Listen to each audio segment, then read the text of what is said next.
Bonjour à tous, ça faisait longtemps, hein. Je reviens pour les débriefs, comme la reprise de la Ligue des Champions. Moi je reviens quand il y a une saveur particulière, parce qu'il commence à refaire beau, il n'y a plus de trêve, il n'y a plus de mercato.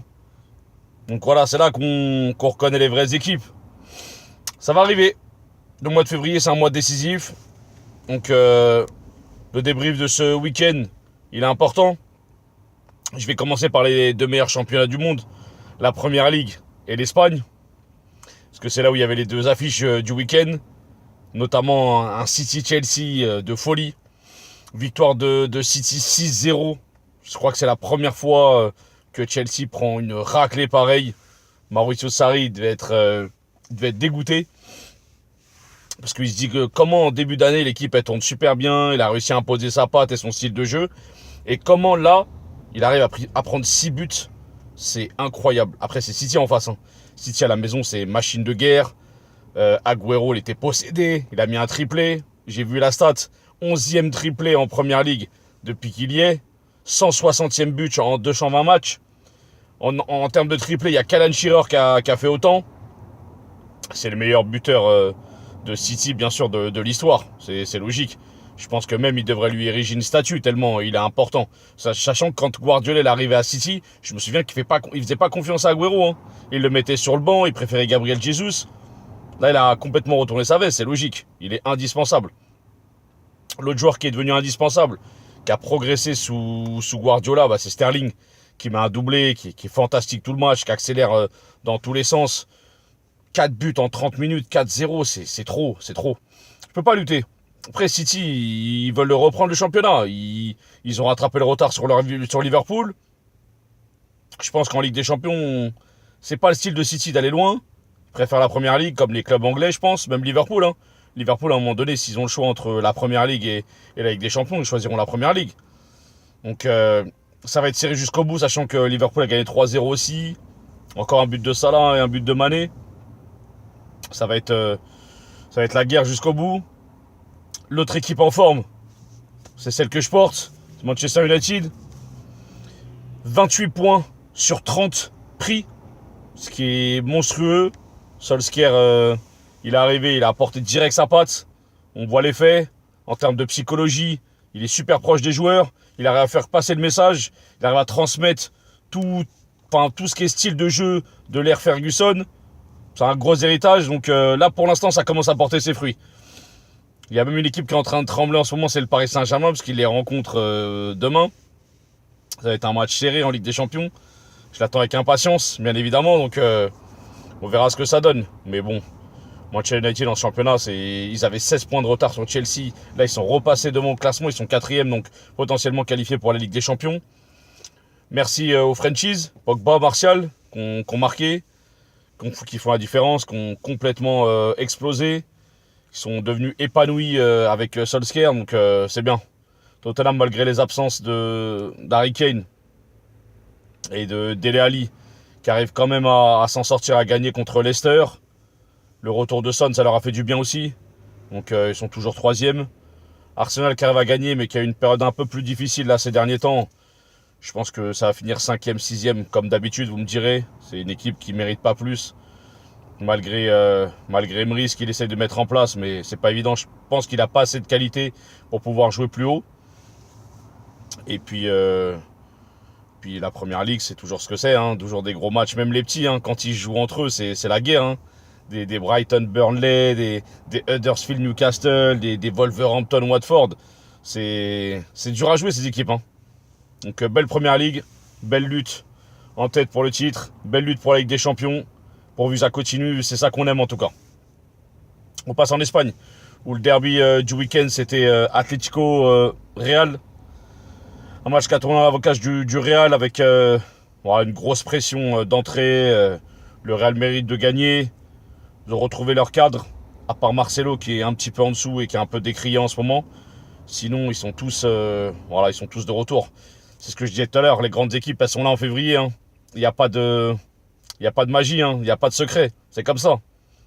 Ils sont prêts pour ça. La préparation du début janvier, elle va payer à partir de maintenant. On va le voir tout de suite. Ils vont jouer l'Ajax en Ligue des Champions. Moi, je pense qu'ils vont torpiller l'Ajax, ils vont les sortir facilement. Pour moi, c'est un tirage facile pour le Real. Donc, on verra par la suite. Un gros Benzema en ce moment, qui marche sur l'eau. Malgré Griezmann, l'Atlético, ils n'arrivent pas. Mais j'ai l'impression que depuis le départ de certains cadres, ils ont vraiment, vraiment du mal. Depuis que Gabi il est parti, depuis que Raúl Garcia il est parti, là, Godin il va partir. Il commence à perdre tout l'esprit Simeone. Il commence à recruter un peu bizarrement. Donc j'espère que ça va changer, parce que ce qui fait la force de l'Atlético, c'est les duels, c'est la guerre. S'il commence à perdre ça, ça va devenir une équipe banale. Séville derrière qui fait nul, avec un scénario de fou. Ils perdaient 2-0, ils mettent le 2-1 à la 88e, ils égalisent 2-2 à la 93e. Ils ont eu très très chaud. Merci à Ben Yedder de les avoir sauvés. Puis derrière, c'est toujours les mêmes équipes, c'est Retafe, le Betis Séville qui pratique un super beau football. Alaves qui joue ce soir, qui s'y gagne repasse devant. Donc c'est pareil que la première ligue, ça se tape devant, ça se tape pour la Ligue des Champions. Derrière des belles équipes agréables, tous les matchs sont difficiles. Il n'y a pas une équipe vraiment inférieure à l'autre, sauf les équipes du bas de classement. D'ailleurs, je suis triste et déçu pour Villarreal qui est avant-dernier, qui galère cette année. J'espère qu'ils ne vont pas descendre, même si j'y crois pas trop.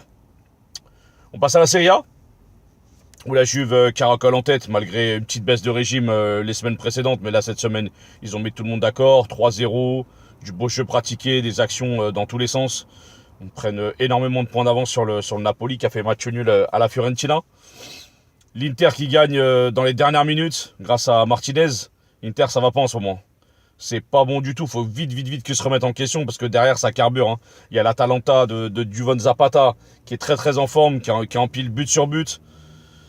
Le Milan AC qui revient aussi, qui a gagné 3-0 ce week-end, grâce à Robocop Piatek, qui est de retour. Donc voilà. C'est pareil, une série intéressante. La Roma qui a gagné aussi. La Lazio juste derrière. Ça va être super serré pour les places pour la Ligue des Champions. J'ai hâte de voir ça. En tout cas, la Serie A, pour moi, elle me fait plaisir en ce moment. Et le retour de la Serie A au premier plan, c'est tout ce que je voulais. En Allemagne, attention à Dortmund. Attention à Dortmund, parce que là, ce qu'ils ont fait, c'est à la limite de la faute professionnelle. Parce que mener 3-0, prendre la confiance et se faire revenir égaliser 3-3 dans les dernières minutes, c'est hyper dangereux, sachant que le Bayern a gagné. Le Bayern revient à 4 points. C'est pas le moment de perdre du terrain. Il y a la Ligue des Champions, certes, mais c'est pas le moment. Parce que le match décisif, ce sera le match au Bayern, à l'Allianz Arena, où si la Dortmund gagne, ils feront la différence. Pour l'instant, c'est pas encore ça. Ça va être serré. L'Allemagne, attention. Derrière Mönchengladbach qui a pris une gifle. Je m'y attendais pas. Perdre 3-0 à la maison contre le Hertha Berlin, c'est une grosse surprise. Il faut vite qu'ils se remettent en question aussi. Sinon, ils vont laisser échapper la Ligue des Champions. Ça leur fera bizarre, parce que leur début de saison, il est fantastique à Mönchengladbach. Ils ne mériteraient pas de ne pas se qualifier. Mais c'est toujours pareil. La concentration, c'est jusqu'à la dernière journée. C'est pas fini encore. Il faut être concentré jusqu'au bout. En Ligue 1, notre cher championnat français. Bon, Paris qui caracole en tête toujours, qui a battu Bordeaux ce week-end, ça j'en parle pas trop, même si j'aurais préféré pas en parler par rapport à la blessure de Cavani, qui se blesse bêtement sur le penalty.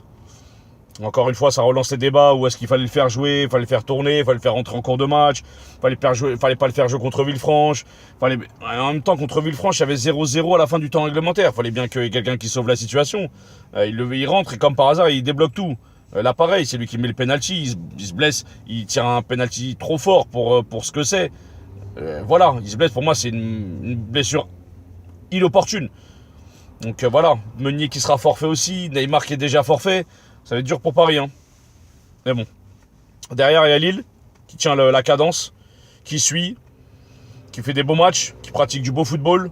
Christophe Galtier qui a réussi à instaurer un beau style de jeu avec une discipline, avec des transitions rapides. Ils vont vite vers l'avant. C'est ce qui fait la force de Lille. Et derrière, Lyon. Lyon qui... J'ai pas compris le match de Lyon. J'ai regardé Nice-Lyon.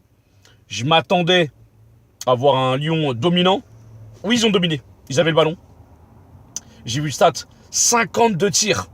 52 tirs. Ils n'arrivent pas sur 52 tirs à marquer une seule fois. Ils ont touché 49 fois le ballon dans la surface de réparation. C'est énorme. Ils n'arrivent pas à marquer. Lyon, c'est compliqué. Quand ils ont autant de stats en leur faveur et qu'ils n'arrivent pas à gagner, c'est mauvais signe. Sachant qu'ils jouent le Barça en Ligue des Champions. S'ils ne sont pas réalistes, Ça va être très très dur. Nice qui a fait son match, classique, il gagne, même si c'est pas mérité pour moi dans l'ensemble. C'est presque un hold-up, comme dirait Genesio. Mais ils ont marqué le but qu'il fallait au bon moment, penalty de Rémi Walter. Voilà. Nice qui revient dans les premières places, à égalité avec l'Olympique de Marseille. L'Olympique de Marseille qui fait la belle affaire en gagnant. Parce que la semaine précédente, ils ont battu Bordeaux. Là, ils vont gagner à Dijon. Et ils reçoivent Amiens pour le prochain match. On sait jamais. Sur un malentendu, avec des retours, de blessures, de suspensions. Je me dis que tout est possible, sachant que Montpellier, ils n'ont pas réussi à battre Monaco. Ils sont juste devant. Strasbourg qui a perdu à la maison. Qui, quand même, c'est rare. Et Nantes qui a perdu à la maison aussi contre Nîmes. Donc je me dis qu'en Ligue 1, tout est possible. Parce que moi, je m'attendais à ce que Nantes et Strasbourg y gagnent, par exemple. Et ils ont perdu à la maison. Donc pourquoi pas un Marseille qui font une remontée spectaculaire et qui reviennent au classement. Pourquoi pas. Tout est possible dans cette Ligue 1. Donc voilà. Donc merci à tous de m'avoir suivi. Un top but, comme d'habitude. Ah non, je voulais parler un petit peu du Benfica aussi. Hein. Le Benfica, ils ont mis 10-0. Hein. Ah, c'est pour faire plaisir à mes potes portugais. Benfica qui est de retour au premier plan au Portugal. Après avoir battu le Sporting 4-1 chez eux, là qui gagne 10-0, c'est un record. Je suis content pour eux, donc je voulais le signaler et saluer mes amis. Et pour le top but, j'en ai vu beaucoup des beaux buts ce week-end. Hein. Il y en a eu beaucoup. Hein. Il y a eu le but de Campos avec Marseille, qui est un but hyper important, qui fait gagner l'équipe. Petit pont, frappe enchaînée, enroulé pied gauche, lucarne. Il y a eu le retourné de Casemiro, qui est important aussi, parce que c'est l'ouverture du score contre l'Atlético dans le derby. Il y a eu la frappe d'Agüero, ton premier but, frappe lucarne, déviée par le gardien certes, mais magnifique frappe. Il y a eu pas mal d'actions construites. Moi, le plus beau but que j'ai aimé, parce que c'est rare de voir ce genre de but, surtout pour un milieu de terrain comme lui, c'est le but de Wijnaldum avec Liverpool, où il fait contrôle en porte-manteau dans la surface. Il fait une petite feinte et après il lobe le gardien. Un très joli but, voilà, pour ceux qui l'ont pas vu. Mercredi soir, prochain débrief, Ligue des Champions. Les matchs à pas rater, regarder, admirer, profiter. C'est comme ça qu'on aime pour nous, supporters du football. Merci à tous et à plus tard.